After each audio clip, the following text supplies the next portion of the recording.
নমস্কার, সুপ্রভাত। শিটং টু রাশিকা হোমস্টের এই যাত্রাপথের আজকে দ্বিতীয় দিন, অর্থাৎ আজকে ভোরবেলা আমরা বেরিয়ে প্রথম যাত্রাপথ স্থাপন করেছিলাম মালদিরাম টি এস্টেটে। তাহলে চলুন আজকে সারাদিনব্যাপী ভিডিও পরিক্রমাটা আপনাদেরকে সাথে নিয়ে শুরু করি। Welcome to white noising 22। চারিদিক তখন সুন্দর একটা আবহাওয়ায় পরিপূর্ণতা লাভ করছে, আর পূব দিক থেকে হালকা সূর্যের আলো আমাদের সবার চোখে ধরা পড়ছে।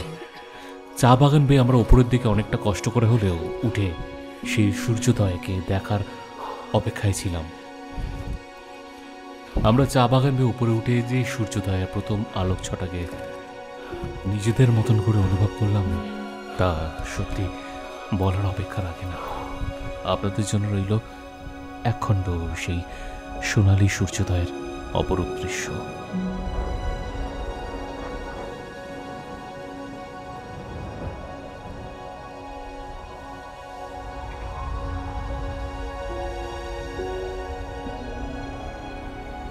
সূর্যোদয়ের সাথে সাথে চারিদিক তখন এক মোহময়ী পরিবেশে ভরে আছে, আর ওপর থেকে এই মালদিরাম টি এস্টেটকে দেখতে ততটাই সুন্দর লাগছিল। সবুজ আর সবুজ, ওপরে হালকা পাতার পর্দে পড়ে থাকা সূর্যের সোনালি রঙের ছটা, আর দূরে দেখা যাচ্ছে বিস্তৃত পাহাড় প্রাঙ্গণ। সত্যি বলুন তো, এটা একটা সুন্দর মোহময়ী জগৎ নয় কি? আমরা তো এইখানেই বারবার এই টানে ফিরে আসি।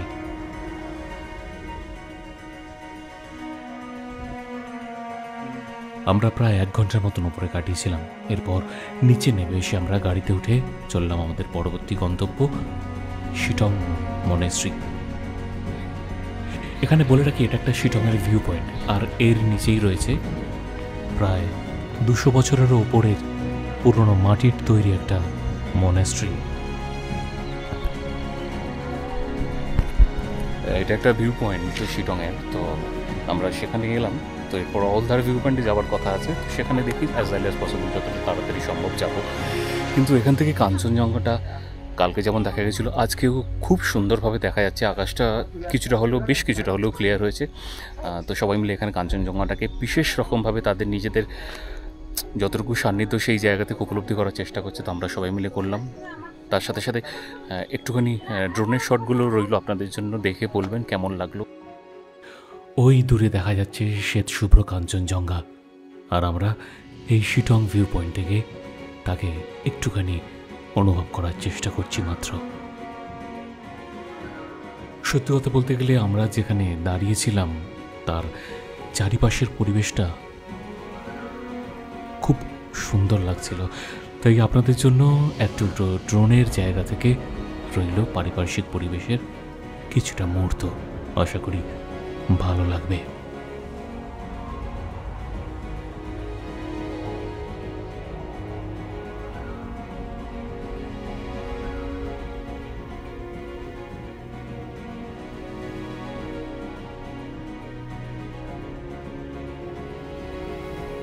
বিস্তৃত চা বাগানের সারি ধাপে ধাপে ওপরের দিকে উঠে গেছে। তার পেছনে ছোট্ট লাল কিছু বাড়ি, আর তার পেছনে ছিল এই বিস্তর জঙ্গলে গাছপালায় ভরা পাহাড় প্রাঙ্গণ। কি অদ্ভুত না?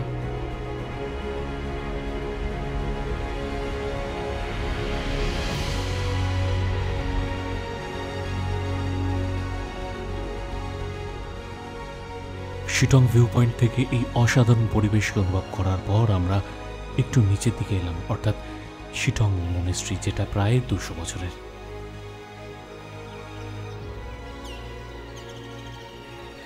এই পরিবেশটাও বেশ শান্ত, শুধু পোকামাকড়, কীট পতঙ্গ, পশু ইত্যাদির আওয়াজ ছাড়া তেমন কিছুই এখানে পাওয়া যায় না। একদম নিরিবিলি পরিবেশ।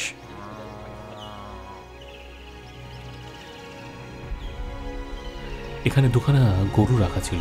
এই মনেস্ট্রির কাছে যাদের বাড়ি রয়েছে তারা এই গৃহপালিত পশুর থেকেই তাদের দুগ্ধ সংগ্রহ করে। আমরা এগিয়ে চললাম শান্ত পুরনো নিরিবিলি মনেস্ট্রি প্রাঙ্গণে।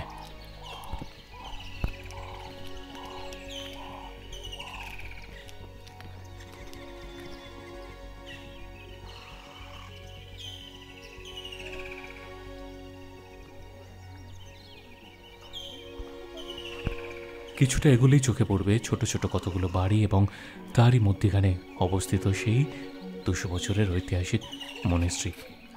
মনেস্ট্রিটা খুব বড় নয়, কিন্তু এখানকার মাটির আদলে তৈরি এই মনেস্ট্রিটা দেখে আমাদের প্রত্যেকের ভালো লাগছিল।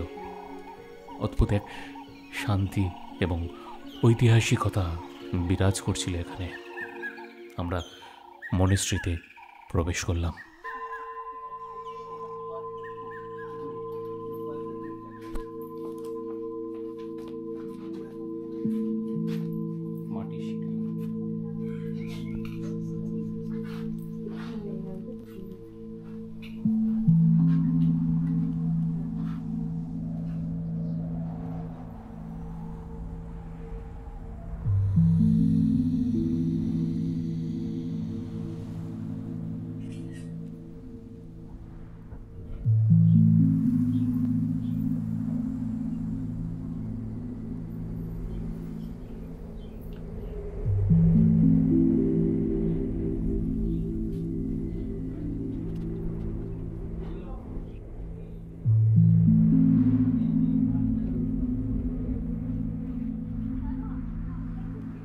এইটাই হচ্ছে সেই মনেস্ট্রির ছোট্ট একখণ্ড ইতিহাস।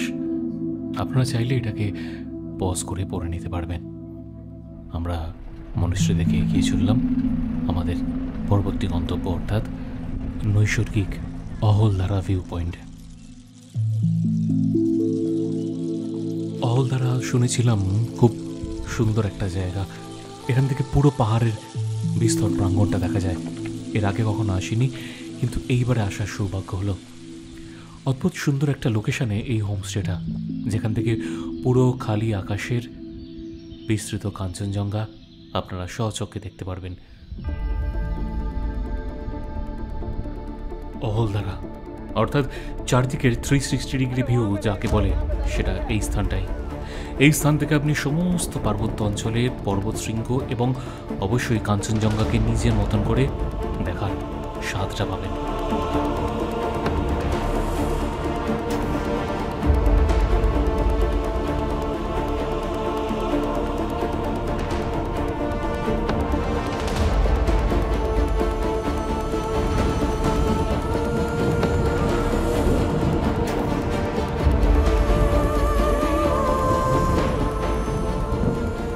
বেশ উঁচুতে এই অহলধারা পর্বতশৃঙ্গ, আর দূরে দেখা যাচ্ছে খরস্রোতা তিস্তা নদী বয়ে চলেছে।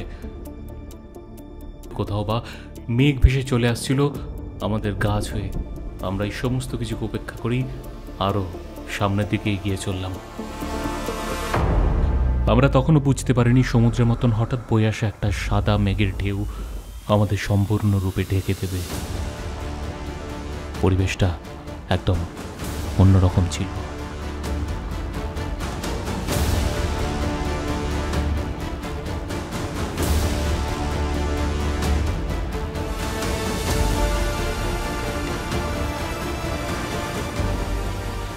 আমরা সবাই সেদিন সাক্ষী ছিলাম ধেয়ে আসা এই বাতাস আর আমাদের ঘিরে ধরা এই মেঘের প্রাঙ্গণে। মেঘ সরলে আবার উন্মুক্ত কাঞ্চনজঙ্ঘা। বলা যায় সেদিন হয়তো অনেকেরই নতুন ইচ্ছে প্রকাশ হয়েছিল আবার অহলধারা ভিউ পয়েন্টে আসার।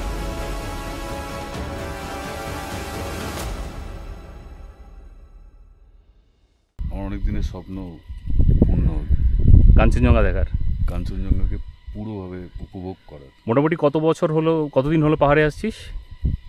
পাহাড়ে তো আসছি অনেক দিন হলো, কিন্তু কাঞ্চনজঙ্ঘা দেখা আজকে পেলি? আজকে পুরোটা পেলাম। আর মন খুশি হয়ে গেছে। ওই দেখা যাচ্ছে, ওই জায়গাটা হচ্ছে কাঞ্চনজঙ্ঘা, হালকা দেখা যাচ্ছে না, পরপর দুটো পিক দেখা হ্যাঁ, ওই পিকটা দেখা যাচ্ছে, বাট তখন ক্লিয়ার ছিল, পুরোটা ক্লিয়ার ছিল। এখান থেকে তিস্তা বয়ে গিয়েছে। হ্যাঁ, এটা তিস্তা নদীটা দেখা যাচ্ছে। এটা যথেষ্ট নিচু, আমরা প্রায় একদম ওই জায়গাটা কিন্তু এজে দাঁড়িয়ে আছি।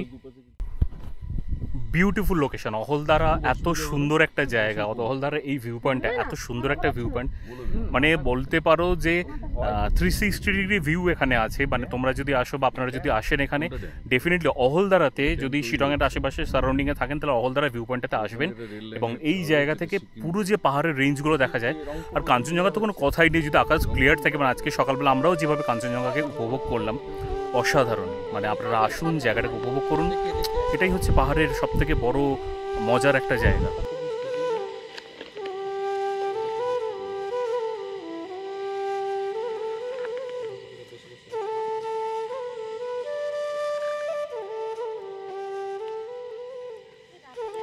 যা দেখলাম, যা অনুভব করলাম তা মনের মধ্যে রয়ে গেল। এবার অহলদারা ছেড়ে চলে যাবার পালা। কিন্তু কথা দিয়ে গেলাম, অহলদারার প্রাঙ্গণে আবার ফিরে আসব।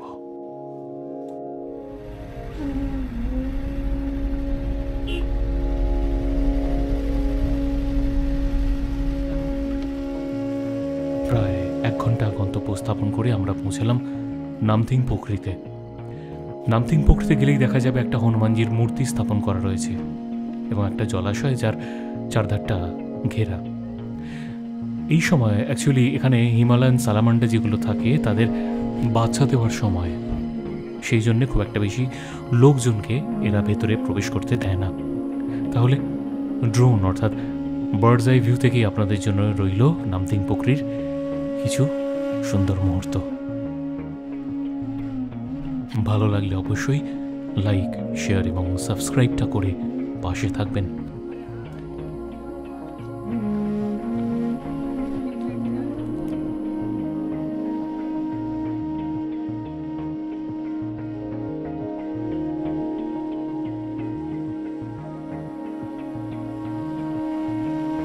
একটা ছোট্ট জলাশয়, চারপাশ নিস্তব্ধতায় ভরপুর, কিছু পাইন গাছের জঙ্গল আর চা বাগান, পাহাড়, এই নিয়েই নামথিং পোখরি আর তার ভালোবাসার মানুষগুলো।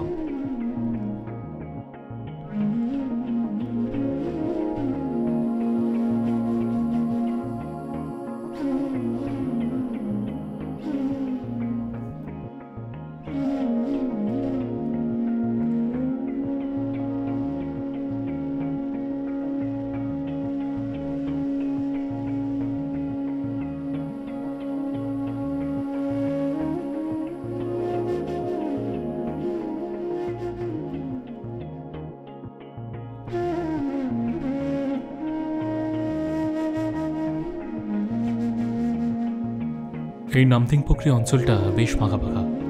রাস্তার দুধারে ছোট বড় অনেক গাছ থাকলেও বেশ কিছু হোমস্টে এখানে রয়েছে। তবে এই অঞ্চলটা বেশ কোলাহলমুক্ত বলাই চলে। আপনাদের গেলে কখন যে সময় কেটে যাবে এই শান্ত স্নিগ্ধ অঞ্চলে আপনারা নিজেরাও বুঝতে পারবেন না। পাহাড়ে ঘেরা চা বাগান এবং পাইনের জঙ্গলের মধ্যে একটা অদ্ভুত সুন্দর পরিবেশের উপস্থাপনা দিচ্ছে এই অঞ্চল। নামথিং পোখরিতে আমরা বেশ কিছুটা সময় কাটিয়ে এরপর চললাম পরবর্তী ডেস্টিনেশন অর্থাৎ যোগীঘাটের উদ্দেশ্যে। আমরা এখান থেকে প্রায় 1.5 ঘন্টা দূরে পৌঁছালাম যোগীঘাট, যেটা বলা চলে আমরা যে রাসিকা হোমস্টেতে আছি তার নিচের দিকটাই হচ্ছে যোগীঘাট।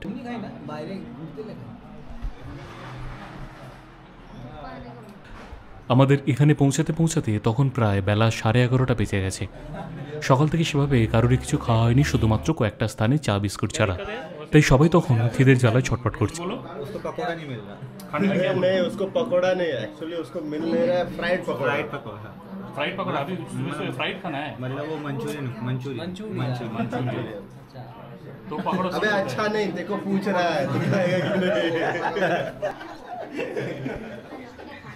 এই হাসি আনন্দের মধ্য দিয়েই আমাদের খাবার অর্ডার করেছিল। খাবার ছিল সেদিন আমাদের চিকেন থুকপা। আমি যেহেতু চিকেন খাই না বা মাটন খাই না, দ্যাটস ওয়াই আমার জন্য ভেজের সাথে সাথে শুধুমাত্র ডিমটাকে দেওয়া হয়েছিল থুকপার ওপরে।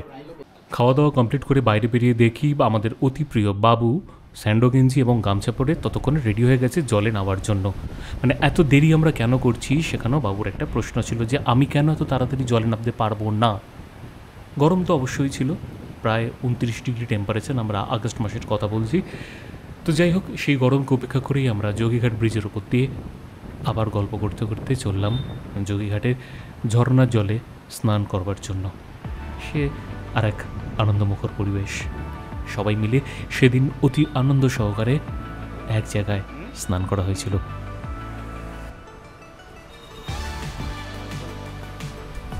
যোগীঘাটের ব্রিজের তলা দিয়ে যে জলটা দেখা যাচ্ছে, ওইখানে স্নান করতে গেলে যোগীঘাটের বাঁ পাশ দিয়ে একটা রাস্তা গেছে এবং সেটা কিছুটা জঙ্গলের মধ্যেখান দিয়ে, সেইখান থেকেই সরু রাস্তা ভেদ করে আপনাদের সেই জলাশয়ে পৌঁছতে হবে।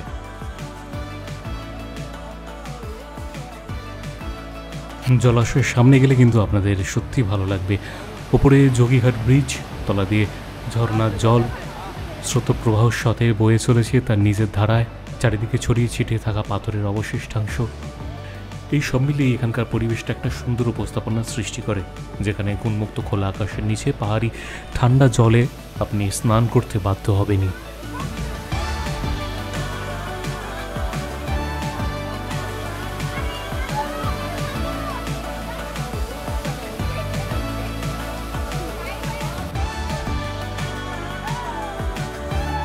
প্রত্যেকে তখন পাহাড়ি ঝর্ণার জলে স্নান করতে ব্যস্ত। আমি কিন্তু জলে নামতে পারিনি, তারপর আমার কাছে অনেকগুলো ক্যামেরা ছিল। দ্যাটস ওয়াই আমি পাড় থেকে সবার ব্যাগ এবং ক্যামেরাগুলোকে যত্ন সহকারে রক্ষা করার চেষ্টা করছিলাম। কিন্তু এদিকে জলেতে যারা মজা নিচ্ছে তারা তো সত্যিই এই পাহাড়ি ঝর্ণার ঠান্ডা জলকে আলাদাইভাবে উপভোগ করছে। যাই হোক, হাসি মজার মধ্যেখান দিয়ে আমাদের কখন যে যোগীঘাটে 2 ঘন্টা টাইমটা অতিবাহিত হয়ে গেল আমরা কেউই বুঝতে পারিনি, কিন্তু খুব মজা করেছি, প্রত্যেকে খুব আনন্দ করেছিলাম সেদিন।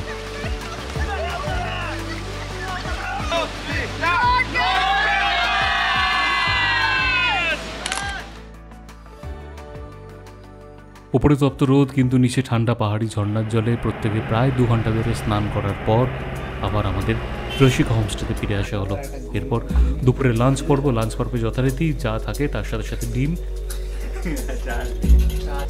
এরপর চললো সবাই ঘুমের দেশে, বিকজ অফ সবাই টায়ার্ড। রসিকা হোমস্টের 3 রাত্রি 4 দিন পর্বের আজকে দ্বিতীয় দিনের ভিডিও আজ তাহলে এখানেই শেষ করলাম। সন্ধেবেলা আমাদের জন্য ছিল বারবিকিউ চিকেন এবং যথারীতি যেরকম খাবার দাবার থাকে সবগুলো। গান বাজনা, হাসি মজা, বেশ সুন্দর একটা সন্ধ্যা কাটিয়েছিলাম সেদিন আমরা রসিকাতে। এই করেই আমাদের আজকের পর্বের সমাপ্তি। ভালো থাকুন, সুস্থ থাকুন, দেখা হবে আগামী ভিডিও পর্বে। শুভরাত্রি।